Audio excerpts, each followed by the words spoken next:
You most likely still remember that moment. In the afternoon, Rocky and Bullwinkle had just finished on TV. After a while, the voice of the familiar announcer came in. The animation looked simple, with colors that weren't quite right and lines that weren't straight. But the sound was soft, like a grandfather reading a story before bed. Fractured Fairy Tales seemed like nothing more than a fun joke for kids at the time. But the truth is that fairy tales were never the point. Castles, princesses, and magic are just masks in broken fairy stories.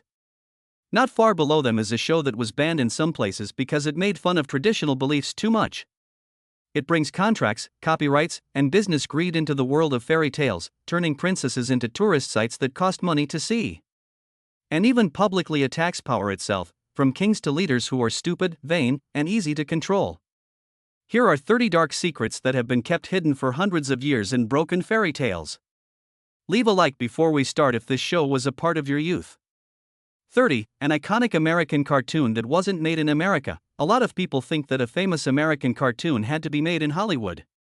But Broken Fairy Tales wasn't. Its animation was done at Gamma Productions in Mexico City, which was a company that many Hollywood studios at the time kept away from because of quality concerns. The choice had nothing to do with being creative or trying new things in art. It had nothing to do with money. Due to limited funds, J. Ward Productions were not able to animate in the United States. Mexico was better because it was cheaper, faster, and had enough to keep the show going. There was a problem: many of the artists at Gamma had never worked on an American TV show before. They weren't used to the fast pace of production, the way things looked in America, or the way people sank their teeth when they spoke English. The screen makes the results clear. Stiff movements, skewed lines, and lip sync that doesn't match. And scenes that were clearly reused. J. Ward saw everything and didn't like it. But here's the strange thing. The show was still good even with those strange images. No one paid attention to them. The writing was too sharp, the pace was too fast, and the humor was too smart. And that, by accident, was exactly what Spirit Broken Fairy Tales were trying to say. 29. A video for kids that was really funny for adults. For kids, Fractured Fairy Tales was just a bunch of silly stories with characters who talked a lot and actions and ends that didn't sound like normal fairy tales. But for adults, it was a well-thought-out spoof. The show talked about politics through fairy tales over and over again, but it was smart enough that no one could stop it. This is best shown by the Pied Piper.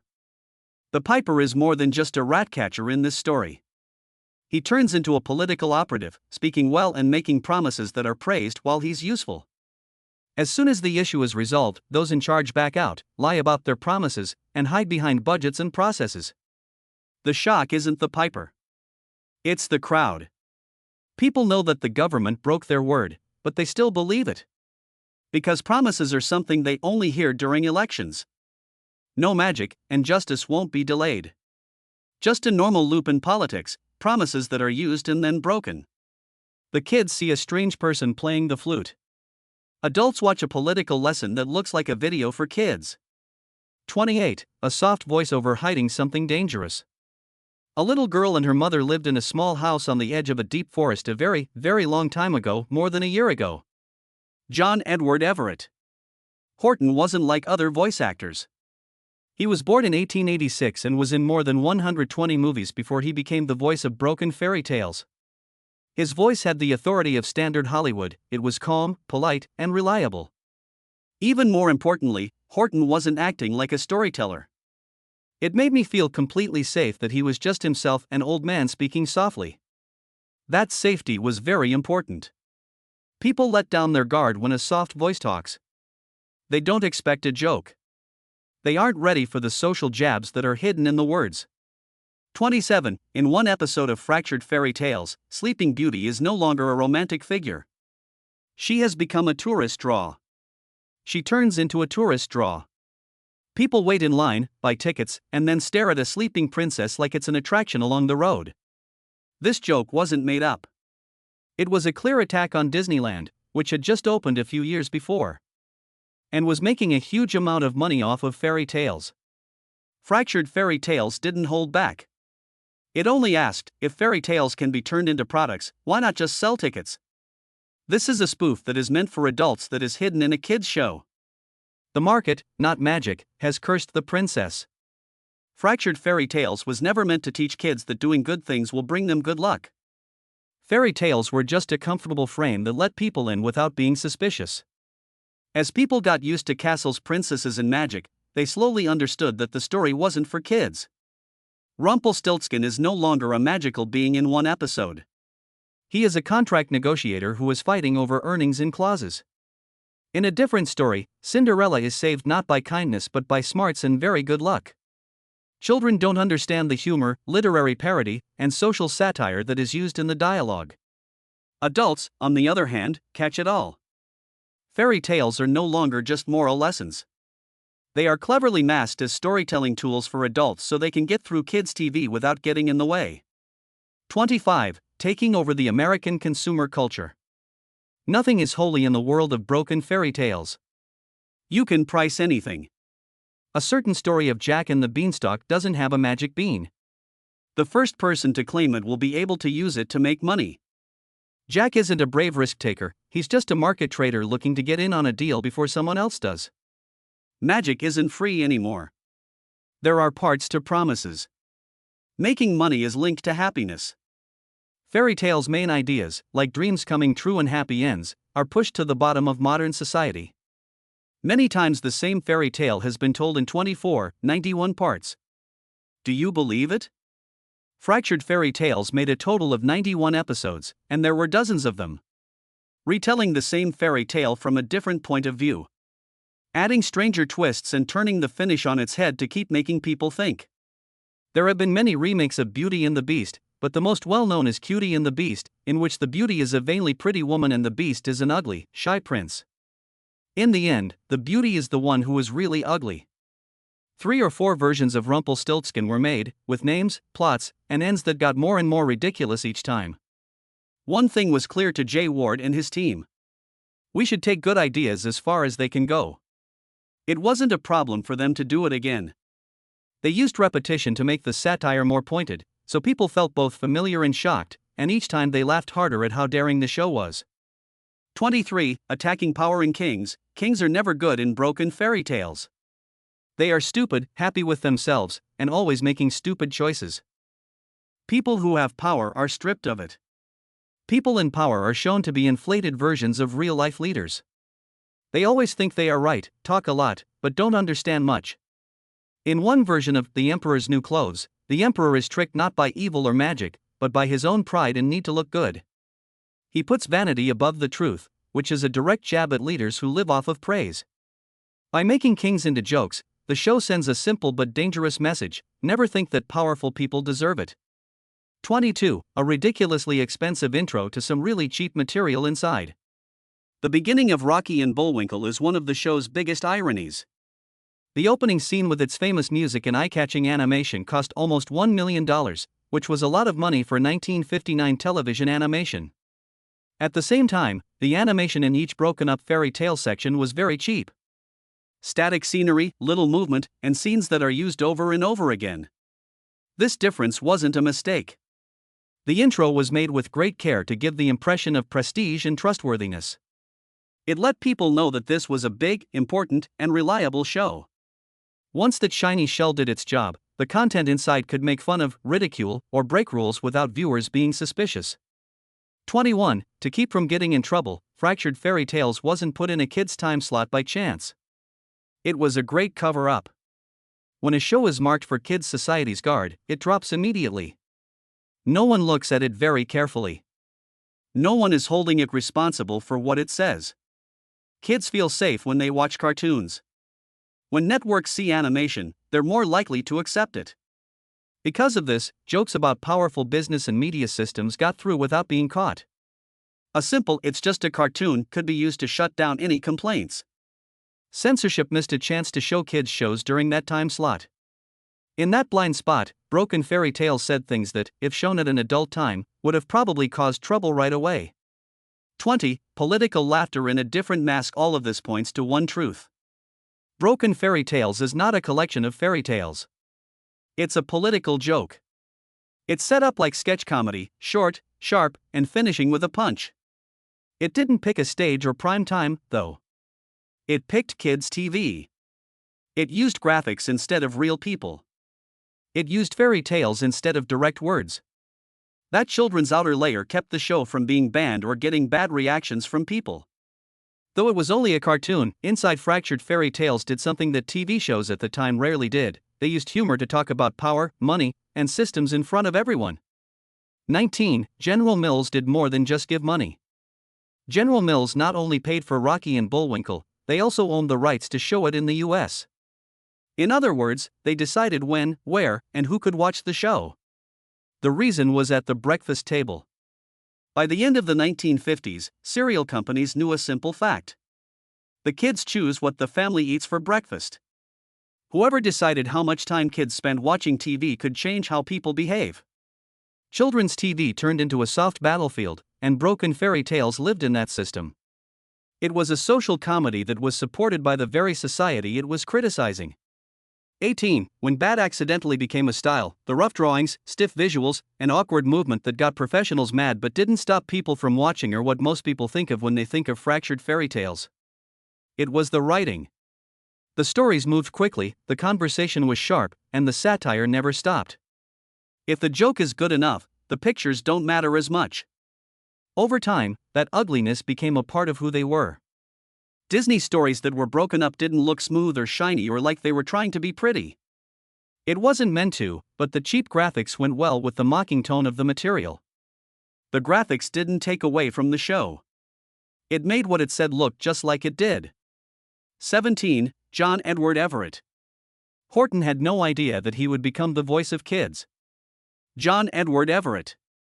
Horton passed away in 1970, only 6 years after the last episode of Fractured Fairy Tales aired.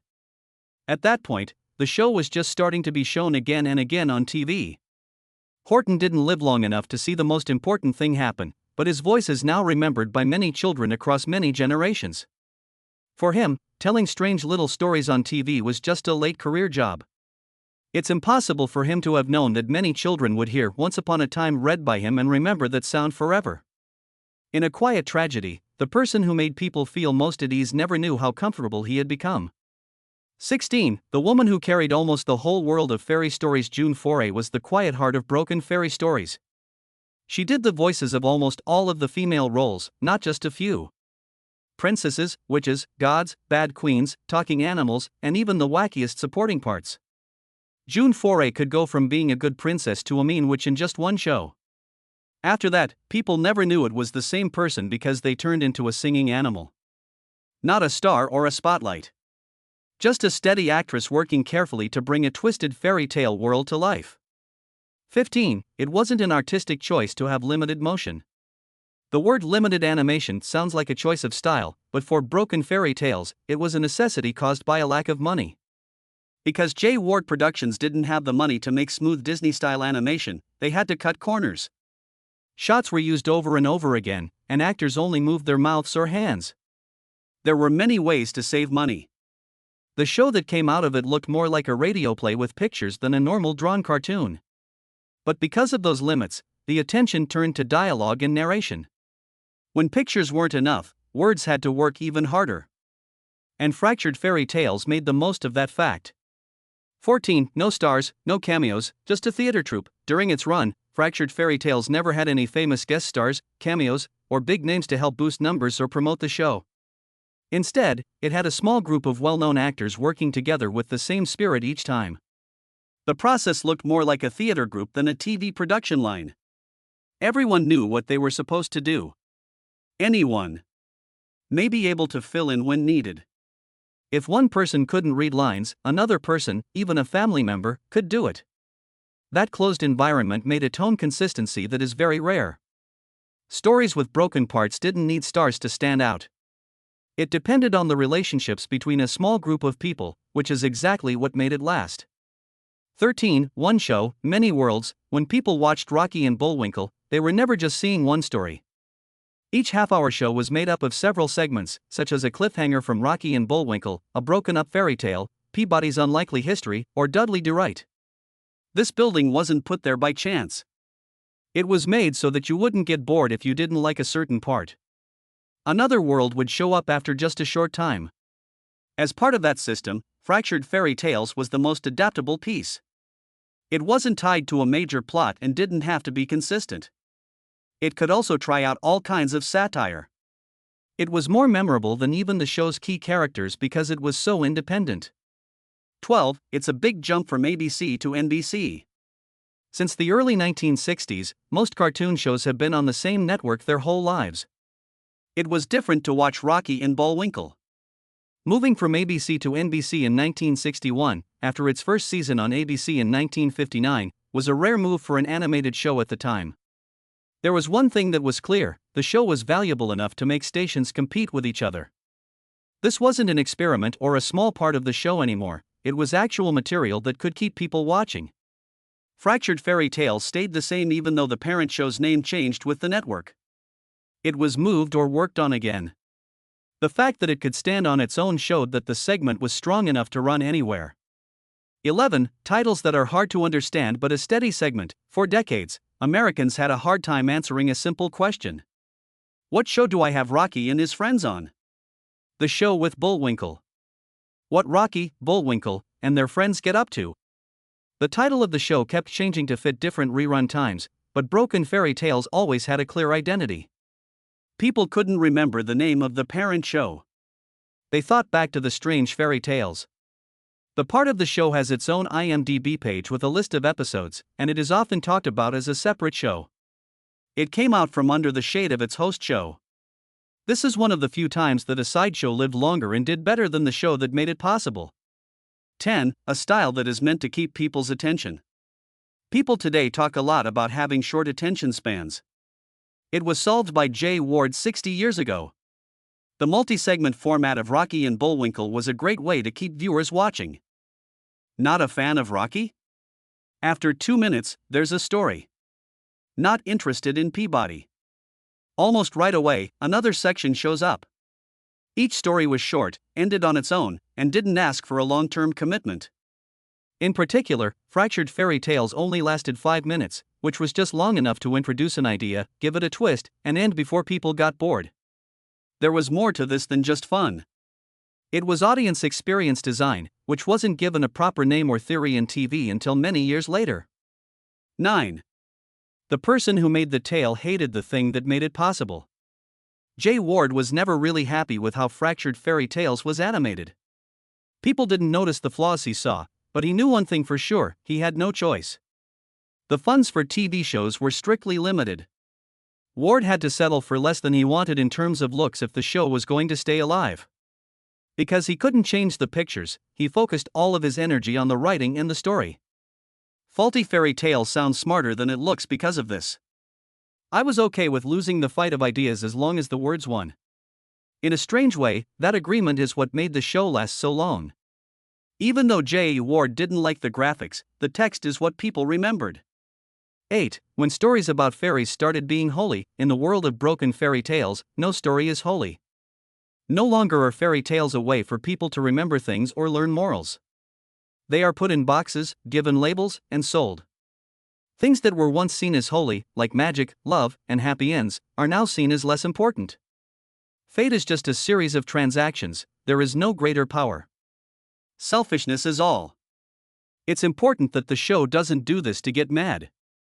It makes noise. A cold, clear laugh that knows everything about consumer society. Faulty fairy stories doesn't hurt fairy stories. It's just a reminder that fairy tales were wiped out a long time ago.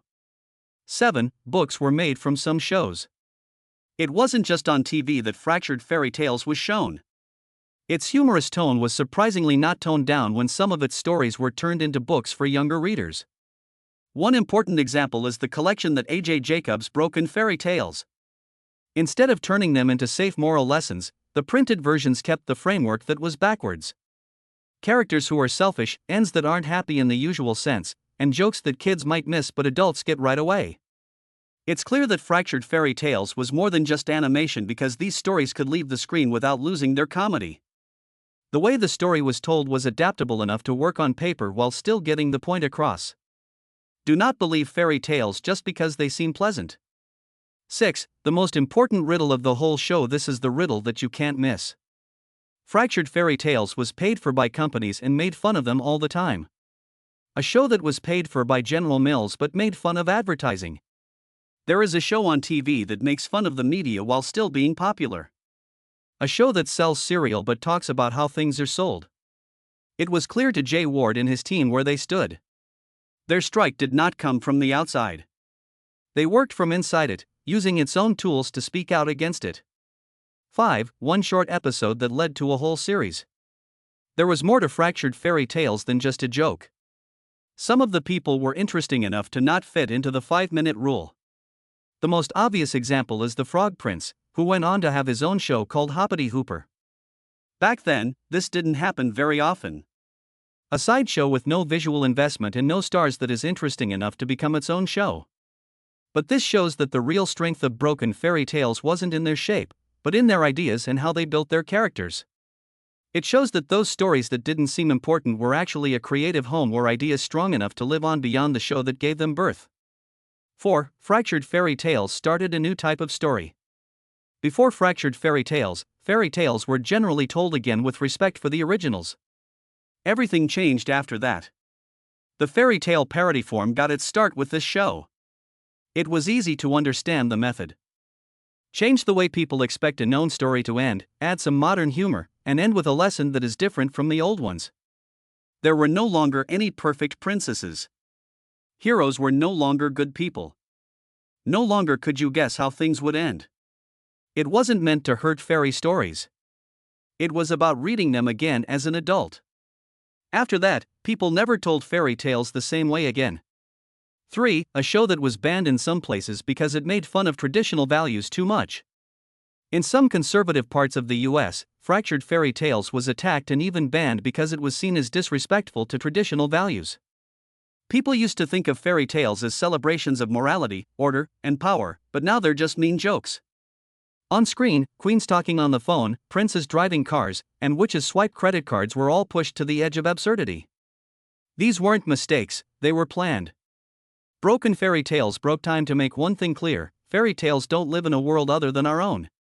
It was uncomfortable for a lot of people because of that.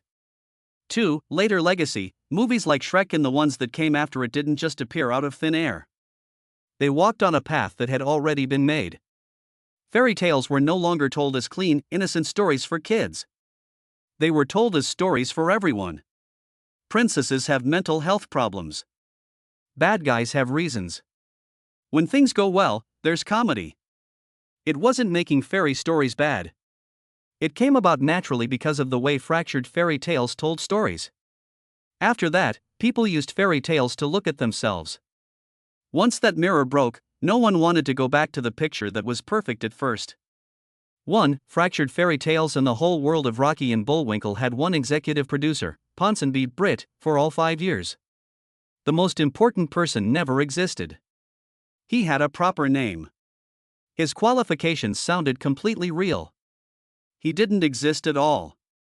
When networks wanted to know who was really in charge, Jay Ward and Bill Scott came up with the name. No one looked. No one had any doubts. It was enough for the name to sound serious. It was the perfect show for connoisseurs because it taught people not to trust authority while putting a fake authority in the titles every year. The funniest thing about Broken Fairy Tales wasn't the stories themselves. This is what we all thought was real. Perhaps none of the stories in Fractured Fairy Tales are the scariest thing about the book as a whole. The fact that we watched it for years without figuring out that it was a joke. When you watch this video, you might never hear the words "once upon a time" the same way again. That would be the biggest joke of the show. Which of these truths did you find most interesting? Tell us what you think in the space below. Don't forget to like, share, and subscribe to make sure you don't miss any more movies.